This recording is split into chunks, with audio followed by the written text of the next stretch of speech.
Believe me, अगर ये वाला चैप्टर तुमने पूरा नहीं देखा तो तुम सीरियसली वन पंच मैन का एक सबसे बेस्ट चैप्टर मिस कर दोगे, क्योंकि इसमें गारो खुद को डिजास्टर लेवल डीमन में कन्वर्ट कर लेगा और इसमें बैटल इतना जबरदस्त है कि पूछो मत। So without wasting any time let's begin. Previous chapter में हमें ये मॉन्स्टर डॉग जिसका नाम रोवर है देखने को मिला, जिसे देखकर गारो और टारेओ दोनों की फट जाती है। उसे देखकर गारो सोचता है कि उसका हार्ट रेट इतना इंक्रीज क्यों हो रहा है और उसकी स्किन भी टाइट हो रही है क्योंकि उसकी बॉडी उसे वार्निंग सिग्नल दे रही है। गारो सोचता है कि ये मॉन्स्टर काफी स्ट्रॉन्ग है तो इससे अभी फाइट करना सही नहीं होगा। तो गारो टारेओ को बोलता है कि चुप रहो, उसे प्रोवोक मत करना और धीरे धीरे पीछे की तरफ चलना स्टार्ट करो, पर दौड़ना मत। ऐसा करते करते वो दोनों उस मॉन्स्टर से थोड़ी दूर चले जाते हैं, पर उनके सामने अचानक से एक दूसरा मॉन्स्टर आ जाता है जिसे देखकर टारेओ चौंक जाता है। टारेओ को देखते ही वो मॉन्स्टर उसे पंच मारता है, पर गारो उसे बचा लेता है। लेकिन वहाँ एक और मॉन्स्टर आ जाता है जो गारो पर अटैक कर देता है। बट यहाँ पर एक तीसरा मॉन्स्टर भी है जो उन पर गर्म पानी से अटैक कर देता है, पर जैसे तैसे करके गारो टारेओ को बचा लेता है। सुपर माउस जो कि एक मॉन्स्टर है वो बोलता है, क्या मैं ये समझ लूं कि तुम अब इंसानों की तरफ हो गए हो? वहीं दूसरा मॉन्स्टर शावर हेड बोलता है, मुझे नहीं पता ग्योरो तुम्हारे लिए इतना फिक्स्ड क्यों है, तुम्हें हमारी तरफ से होना चाहिए हीरो हंटर। बात करते करते ही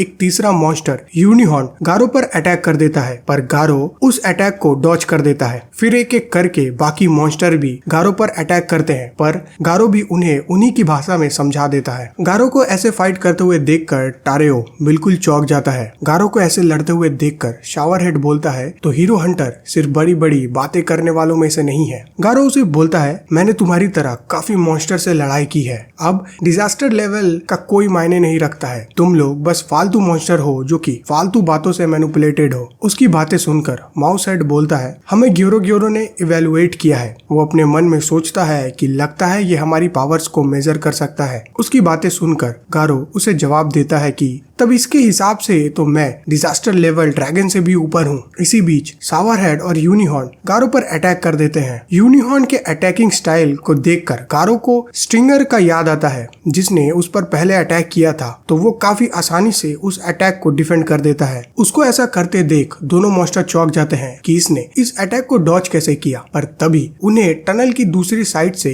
किसी चीज के चिल्लाने की आवाज आती है और दूर से ही रोवर उन्हें आता हुआ दिखाई देता है। रोवर उनके पास आते आते ही उन पर एक मैसिव अटैक कर देता है। रोवर के अटैक को देखकर गारो और बाकी मॉन्स्टर भी डर जाते हैं। शैडो हेड और सुपर माउस रोवर के अटैक को डिफेंड करने की कोशिश करते हैं, पर गारो टारेओ को लेकर वहां से भागने लगता है। रोवर का अटैक इतना इंटेंस होता है कि सिटी जी में भूकंप आ जाता है, यहाँ तक कि साइतामा का घर भी हिलने लगता है। भूकंप की वजह से साइतामा बोलता है कि क्या ये कोई इलेक्ट्रोमैग्नेटिक इंटरफेरेंस था? कोई बात नहीं, मैं डॉक्टर कुसेनो को बोलकर अपने टीवी को फिक्स करा लूंगा, पर जल्दी से इस किताब को खत्म करता हूँ क्योंकि एक राउंड पेट्रोलिंग के लिए जाना है। इसकी दूसरी तरफ रोवर बिल्कुल पागल कुत्ते की तरह यहाँ वहाँ अटैक करने लगता है, पर गारो उस अटैक से खुद को और टारेओ को किसी तरह बचाते हुए वहाँ से निकल जाता है। गारो टारेओ को बोलता है, अब हम यहाँ से अलग होने वाले हैं तो तुम खुद से ही चले जाना। उसकी बात सुनकर टारेओ बोलता है, मैं अकेले नहीं जा पाऊंगा। तब गारो उसे जवाब देता है, तुम मुझे स्लो कर दे रहे हो जिसकी वजह से मैं खतरे में आ जा रहा हूँ। मैं तुम्हें किस्मत से ही बचा पाया हूँ, तो तुम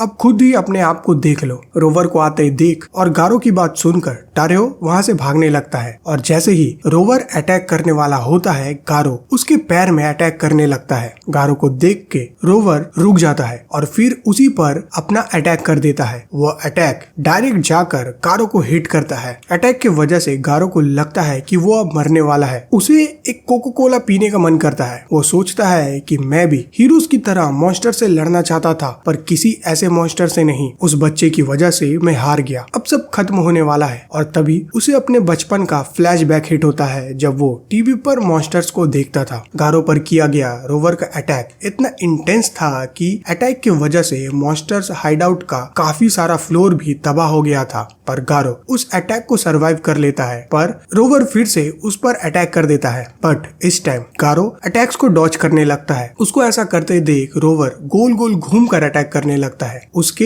इस अटैक की वजह से सिटी जी पूरी तरह नीचे से खोखला हो जाता है और कोलैप्स करने लगता है। और जैसे ही रोवर नीचे गिर जाता है, गारो उसको एक पंच मारता है, पर गारो के इस अटैक से रोवर का कुछ नहीं होता है। उसे देखकर गारो बोलता है, ये मेरा अब तक का सबसे बेस्ट अटैक था। पर सडनली रोवर गारो को पकड़ लेता है और नीचे पटक देता है और दोबारा उस पर अपना अटैक कर देता है। एक बार फिर से अटैक की वजह से सिटी जी हिलने लगता है और साइतामा को भी ये अर्थक्वेक फील होता है। अटैक की वजह से गारो काफी सारे फ्लोर्स को तोड़ते हुए नीचे गिर जाता है और जैसे ही वो खड़े होने की कोशिश करता है, उसे एक आवाज सुनाई देती है, डोंट मूव। ये आवाज ग्योरो ग्योरो का है, जो उसे बोलता है, मैं सोच ही रहा था कि ऊपर से क्या गिरा, जैसे कि मैंने सोचा था। तुम मेरे एक्सपेक्टेशन पर खड़े उतरे, वाकई तुम अभी तक जिंदा हो। गारो ग्योरो ग्योरो को बोलता है, इतने दूर से किसी ऑब्जेक्ट को मूव करना सिर्फ साइकोकिनेसिस ही कर सकते हैं। वैसे क्या तुमने ही ऑर्डर दिया था मुझ पर अटैक करने का? देखो इसकी वजह से ही क्या हुआ है। उसकी बात सुनकर ग्योरो ग्योरो बोलता है, क्या तुम्हें दिख नहीं रहा है इतने कम टाइम में तुमने कितना पावर हासिल कर लिया है? चलो थोड़ी देर कुछ बात करते हैं। और इसी के साथ ये चैप्टर यही खत्म हो जाता है। तो ये वीडियो तुम्हें कैसा लगा कमेंट में बताना, और इसके अलावे कौन सा मांगा एक्सप्लेनेशन चाहिए वो भी कमेंट करना। तब तक के लिए keep watching because things are about to get animated.